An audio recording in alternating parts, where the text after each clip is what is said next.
Hi everyone, my name is Dr. Prince Rao Tripathi. I am a master in cardio respiratory sciences. I am physiotherapist.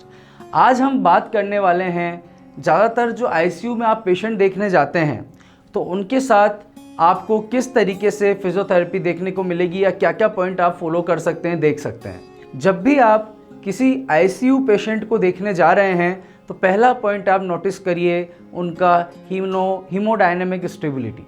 इसका मतलब है जो आप देखेंगे सामने, जैसे एबीजी उनका हुआ, उसके साथ आपका सामने सैचुरेशन कितना चल रहा है, हार्ट बीट कितनी चल रही है, बीपी उनका कितना है, ये सब आप देखिए।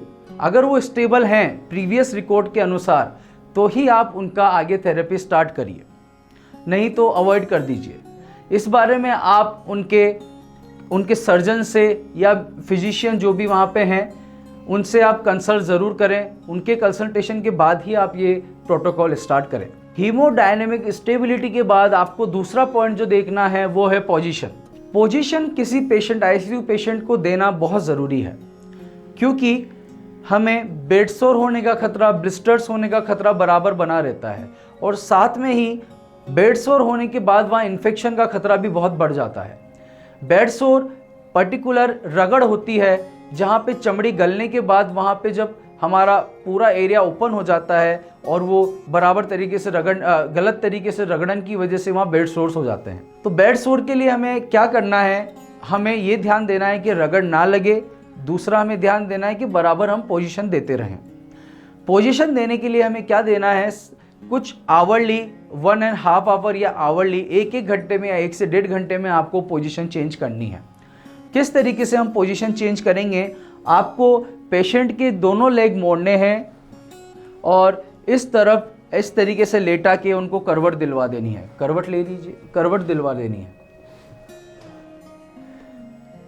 और पेशेंट के नेक के नीचे एक पिलो प्रेस करना है और दोनों पैरों में यहाँ एक पिलो और एंकल के नीचे एक पिलो प्रेस करना है। इस तरीके से आप और पीछे की तरफ भी पिलो प्रेस करें जिससे पेशेंट गिरे ना पीछे की तरफ या टर्न ना हो जाए।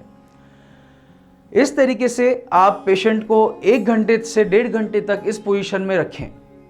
उसके बाद आपको पेशेंट को सीधा कर देना है, पैर सीधे करने हैं और पेशेंट को बराबर तरीके से सीधा कर देना है। वापस 1 से 1.5 घंटा इनको सीधा लेटा के रखें और 2 पिलो यहाँ नी के नीचे प्लेस करें। 2 पिलो यहाँ प्रेस करें और 1 पिलो हो सके तो दोनों शोल्डर्स के नीचे एक पिलो आप प्रेस करें। नेक के नीचे हम पिलो प्रेस करते ही हैं। इसी तरीके से आप सीधा उनको लेटाएं। तो वापस आपको दूसरी तरफ पेशेंट को 1 से 1.5 घंटे बाद रोटेट कराना है। दोनों घुटने इस तरीके से मोड़ने हैं और उस तरीके से मुड़ा के पेशेंट को ऐसे उठा के बराबर तरीके से मूव कराएं। अभी आप देखिए बैरिकेड्स जो हमारे साइड में होते हैं बेड्स के, आईसीयू बेड में, उनका ध्यान देना है पेशेंट बराबर उस तरीके तक नहीं पहुँचे। आपको पेशेंट को नेक से ऐसे यहाँ से पकड़ के उठा के इस तरीके से पोजीशन दिलवानी है, ठीक है। इसमें चीज़ों में ध्यान रखें, उनका शोल्डर फ्रैक्चर नहीं होना चाहिए। कोई रिब फ्रैक्चर है तो आप बराबर तरीके से करें। इसके बाद इस कंडीशन में लेटाने के बाद नेक के नीचे एक प्रेस करें पिलो। हाथ अगर कंधे के नीचे दबा हुआ है तो आप बाहर निकाल दें और यहाँ पर भी एक पिलो प्रेस करें। यहाँ पर एक पिलो प्रेस करें और नीचे यहाँ पर एक पिलो प्रेस करें, पंजे के नीचे और घुटने के नीचे, और पेशेंट को 1 से 1.5 घंटे तक इसी तरीके से लेटे रहने दें। अब हम देखेंगे कि वापस पेशेंट को सीधा करा जाएगा। इनको ऐसे सीधा करना है, पेशेंट को उठा के पैर सीधे कर दिए और पेशेंट को कमर से उठा के आपको उस तरफ लेके जाना है बराबर तरीके से। इस तरीके से लेटा देना है। 1 पिलो वापस इधर, 1 पिलो इधर, नेक के नीचे 1 पिलो और घुटने के नीचे 2 पिलोस। वापस इससे 1 से 1.5 घंटे ये पोजीशन बना के रखें और बराबर तरीके से लेटें। ऐसे ही आप 1 से 1.5 घंटे में ये कंडीशन बदलते रहें जिससे बेड सोर होने का खतरा कम हो जाएगा। तीसरे नंबर का जो पॉइंट है वो है हाइजीन और ब्रोंकियल हाइजीन। हाइजीन क्या है? हाइजीन का मतलब ये है जब पेशेंट आईसीयू में है तो वो कॉन्शियस हो सकता है या अनकॉन्शियस हो सकता है। अगर वो कॉन्शियस है तब भी वो मोशन वहीं पास करेगा क्योंकि वो उठ के जा नहीं पाएगा, इस वजह से वो आईसीयू में है। तो हमें क्या ध्यान रखना है, अगर आईसीयू में पेशेंट है तो कुछ चीज़ें आईसीयू प्रोटोकॉल के हिसाब से जाती है, जैसे यूरिनरी कैथेटर लगा हुआ होता है, यूरिन बैग लगा हुआ होता है और डायपर पेशेंट को पहना के रखा जाता है। तो ये सारा काम नर्सिंग स्टाफ से गाइडेंस पे देखा जाता है और प्रॉपर तरीके से इसको हाइजीन देखा जाता है। अगर आप इसमें देखना चाहते हैं तो आपको हाइजीन किस तरीके से देखना है, मोशन बराबर टाइम पे साफ़ हो जाना चाहिए। दूसरा, यूरिनरी कैथेटर में कोई लीकेज नहीं हो, और लीकेज है तो बराबर तरीके से उसको time to time bladder wash देके साफ़ किया जाए। ब्लैडर वॉश एक ऐसी तकनीक है जिससे यूरिन बैग के साथ साथ इंटरनल तरीके से भी यूट्रस एरिया को और हमारे अंदर मूत्राशय की जगह को साफ़ किया जाता है। तो ये जो टेक्निक्स हैं ये नर्सिंग स्टाफ फॉलो करते हैं और डॉक्टर्स भी कभी इन चीज़ों को आगे की तरफ देखते हैं। तो हाइजीन मेंटेन करना बहुत ज़रूरी है। अगर आपका पेशेंट को ट्रैकेस्टोमी, मतलब अगर आपके पेशेंट को बाईपास करा गया है एयरवे से, मतलब बाईपास का मतलब ये होता है, ट्रैकेस्टोमी जो हम देखते हैं गले में यहाँ लगी हुई होती है, छेद लगा के एक नलची डाली जाती है छोटी सी, और यहाँ से हमें दिखता रहता है। ट्रैकेस्टोमी जो होती है वो एक तरीके का बाईपास क्रिएट करती है। बाईपास क्यों? क्योंकि पेशेंट यहाँ से ब्रीथ बराबर नहीं कर पा रहा, रुकावट आ रही है, तो पेशेंट को यहाँ से ही बाईपास कर दिया जाता है। या एंडोट्रेकियल ट्यूब शुरुआत में जब पेशेंट को कैजुअलिटी में, मतलब इमरजेंसी में लाया जाता है, तब डाली जाती है।